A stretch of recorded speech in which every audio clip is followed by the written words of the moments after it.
अयोध्याच्या मंगलश्याम हॉस्पिटलमध्ये डॉक्टरांच्या तत्परतेने आदर्श शिक्षकाचे प्राण वाचले।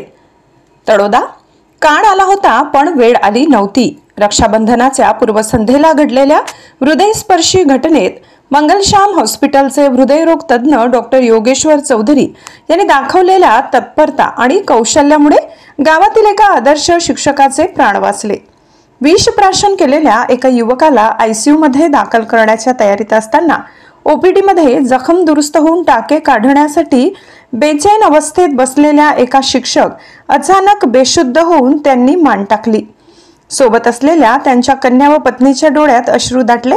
परिस्थितीचे गांभीर्य ओळखून डॉक्टर योगेश चौधरी यांनी क्षणाचाही विलंब न करता रुग्णाला हेड लो पोझिशन मध्ये घेतले। तत्पश्चात तपासणी दरम्यान रुग्णाचे हृदय व ठोके थांबल्याचे निदर्शनास आले।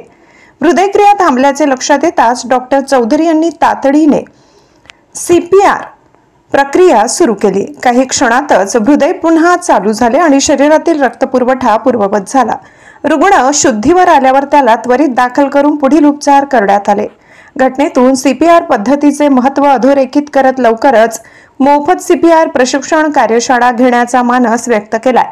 इच्छुक स्वयंसेवकांनी नोंदणीसाठी संपर्क साधावा असे आवाहन त्यांनी केले। रुग्णसेवा हीच ईश्वर सेवा आहे असेही डॉक्टर चौधरी म्हणाले।